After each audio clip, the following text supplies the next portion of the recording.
Hey guys, it's Ben at Strength Factory, and like it or not, at some point we've all got to earn our turns, which is why I've got 4 top tips for you to improve your climbing and a bonus tip, so watch till the end.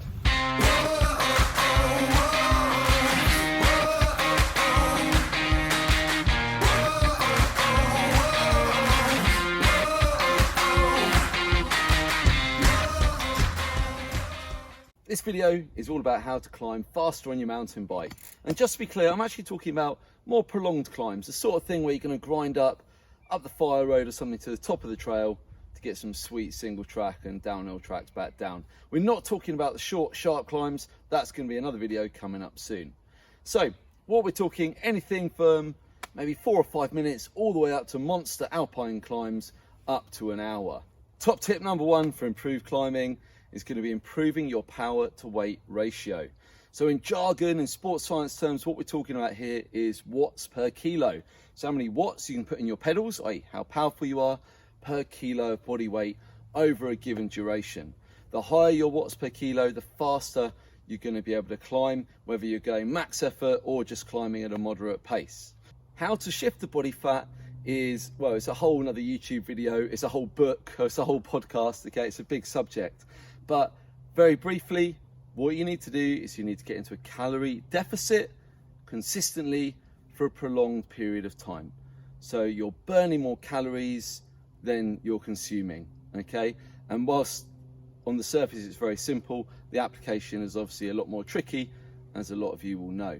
But what we're looking to do is to take an approach where we're not starving you, we're not leaving you weak on your rides, where we're sensible about our food choices and sensible about when to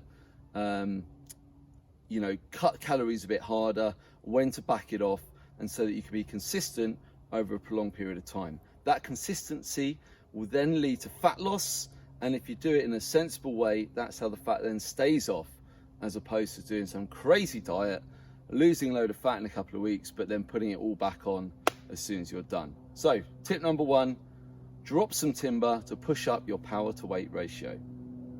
Top tip number 2 then is going to be to improve your aerobic base fitness. Okay, so you may have heard it's called base miles and things like that, and basically it's all about building that foundation of fitness. So if you imagine your fitness as a big pyramid with like the really high intensity at the top, if you want that pyramid to be tall, then you need a wide base. That deep foundation, that wide base of the pyramid, that is built on aerobic fitness. So what we're talking about here is that low level intensity where you could chat whilst you're riding or training, where you're in zone 2 if you use heart rate or power. Okay, now that zone 2 work, a lot of people say, oh, but you just need to do high intensity interval training. And yes, in the short term, the high intensity stuff will get you a better return.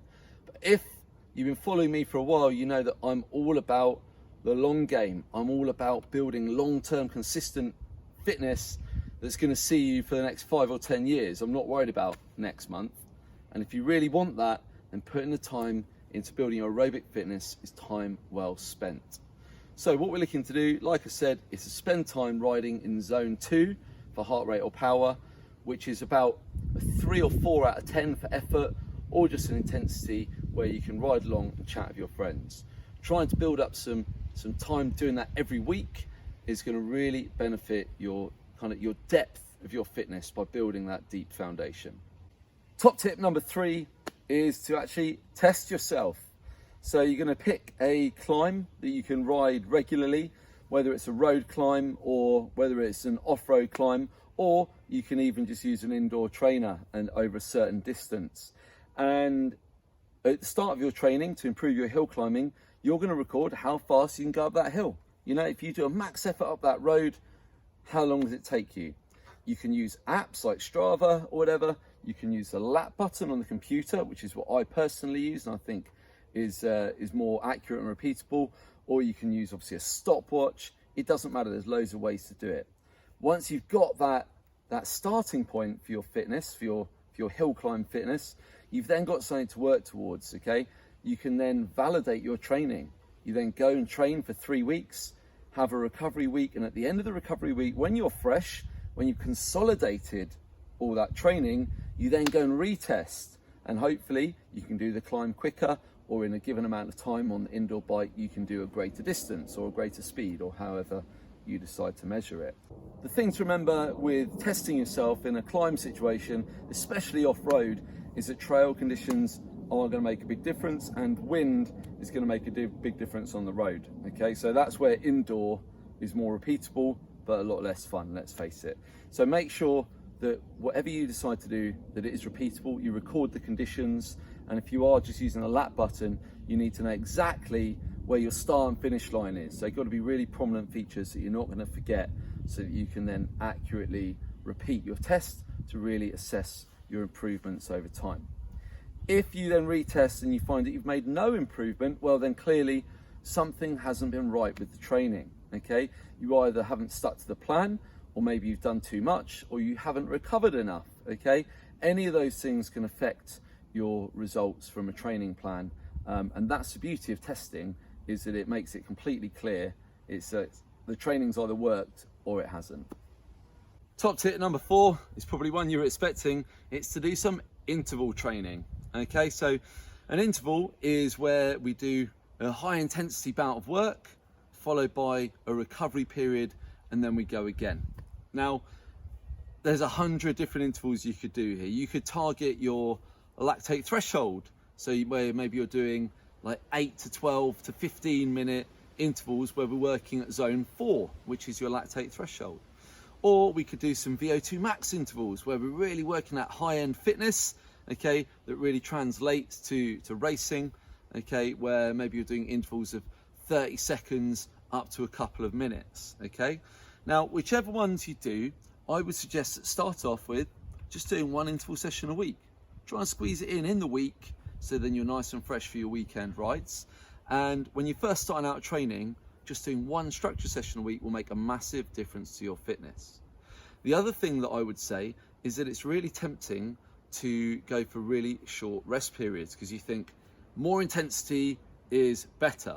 But what we're trying to do is we're trying to push up those qualities. So you're trying to push up your lactate threshold, or we're trying to push up your VO2 max.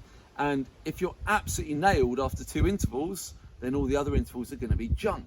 Okay, and we're not going to push it up. All we're doing is pushing up the fatigue in your body. So when we start out, if you're doing VO2 max work, you might do 1 minute work followed by 3 minutes recovery. And that way, every minute you do is of the highest quality, and we push up that VO2 max, okay, which then has an effect on improving your climbing. If you're aiming towards racing, then over time, yes, you reduce that rest period down to make it more like the races that you're going to do. But as I've said in a previous video, you can't repeat what you don't have. So let's build the quality first and then learn to repeat it, okay?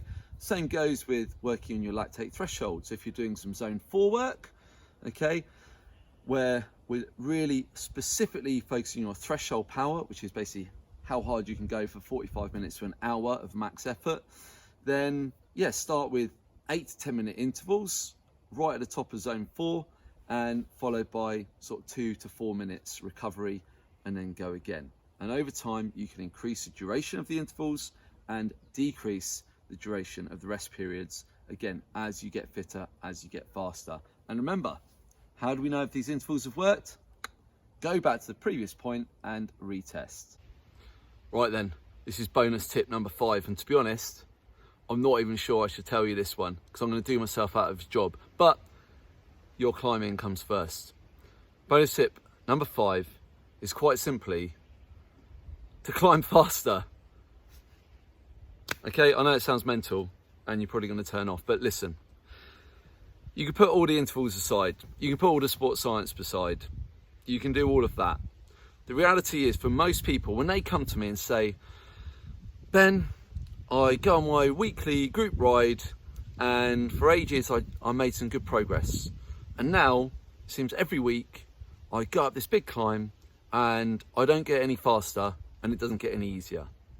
And the bottom line is that this person, which might be you, has adapted to their local hill, to their local ride, to the speed that you naturally ride at, or that your group rides at. And whilst, yep, we can do all of the things I just told you about, and I suggest you do, one day, you just need to decide to ride up that hill a little bit faster than you do. Because chances are on your group ride, or even if you ride on your own, you go up that local hill, you probably work at about a 7 out of 10, maybe an 8 out of 10, which is fine. That's how most of us would do like a prolonged climb. You know, you can still chat a little bit, you're working hard, but you're not hitting max heart rate. And that's awesome. But if you actually want to get faster, then one day you just need to ride it faster, okay? Who cares about heart rate, zones, you know, any of that stuff? Just one day you ride it faster than you did last time, and you work harder. Your heart rate's higher, it's less pleasant, it's gonna suck a bit, but now you've placed a new stress on your body, okay? Now you've exposed it to a different stimulus, and you know what your body's gonna do? It's gonna react to that, and it's gonna improve your physical qualities. It's gonna help you to climb that hill faster, okay? If your hill's long, or if you already go quite hard on your hill, then all you need to do is break it down. Say, today, I'm gonna do the second half of the hill faster. So you go your normal pace to the halfway point, and then you just ride faster. Simple. Or you do 2/3, or the first half, it doesn't matter. Just ride up the hill faster, and guess what? You're gonna get faster, okay? Simple. So I really hope you enjoyed that video about climbing. Hopefully it's just nice and clear, plain English, which is, you know, how I try and do things, free of jargon. But if you've got any questions, then you know what to do, drop them in the comments. And you know what? I've just pedaled up the hill, so it's time to earn my turns. I'm gonna hit some pretty slippery, muddy, apparently summer single track, and then I'll be back soon with the follow-up video, which is going to help you to get those short climbs, those punchy, explosive climbs, get those dialed in as well, which is going to help to make you a really well-rounded rider.